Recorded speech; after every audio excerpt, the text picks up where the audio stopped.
Good afternoon friends. વસ્તારના વિષાક્તતા લક્ષણ એટલે કે જ્યારે વસ્તાપનો ડોઝ મેડિકલ જે ડોઝ છે, થેરાપ્યુટિક ડોઝ છે 1/60 થી 1/8 રખતી એના કરતાં વધારે અપાઈ જાય તો પછી એની અંદર શું થશે? વિષાક્તતા ઉત્પન્ન થશે, ટોક્સિસિટી ઉત્પન્ન થશે 8 સ્ટેજની અંદર.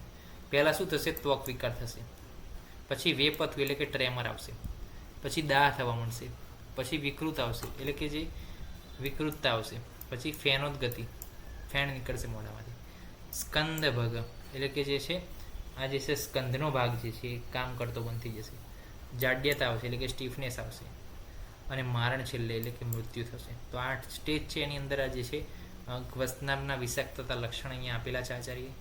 શું શું કરવાનું છે આપણે એની અંદર ટ્રીટમેન્ટમાં, કયા સ્ટેજની અંદર હોય કયા સ્ટેજની અંદર હોય તો કયા પ્રકારની ટ્રીટમેન્ટ આપણે કરવાની છે એના વિશેની વાત અહીંયા આચાર્ય કરેલી છે, એ જોઈ લેજો. પીએમ ફાઇન્ડિંગની અંદર જો વસનાભના કારણે ફેટલ ડોઝના કારણે કોઈ મૃત્યુ પામ્યો હોય તો ઓર્ગન બધા કન્જેસ્ટેડ થઈ ગયા હોય, સ્ટમકમાં fragrant of the root can be found એટલે કે રૂટની ફ્રેગ્રન્ટ આપણને જોવા મળે, બસ લંગમાં જે છે હેમરેજિક પલ્મનરી એડીમાં જોવા મળે, અને હાર્ટમાં નેક્રોસિસ અને માયોકાર્ડિયમના જે થોડી અસર જોવા મળે.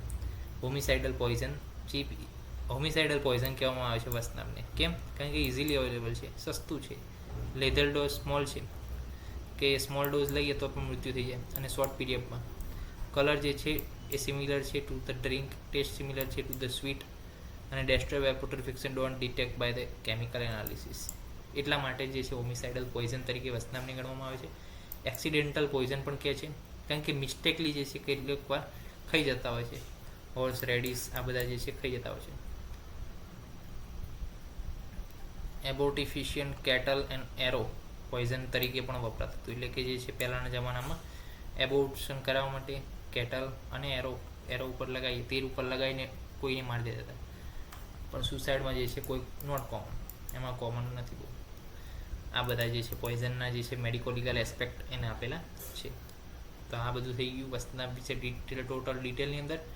નેક્સ્ટ લેક્ચરમાં ઉપીલું સ્ટ્રેકિનસ નક્સ વોમિકા એના વિશે માહિતી મેળવીશું.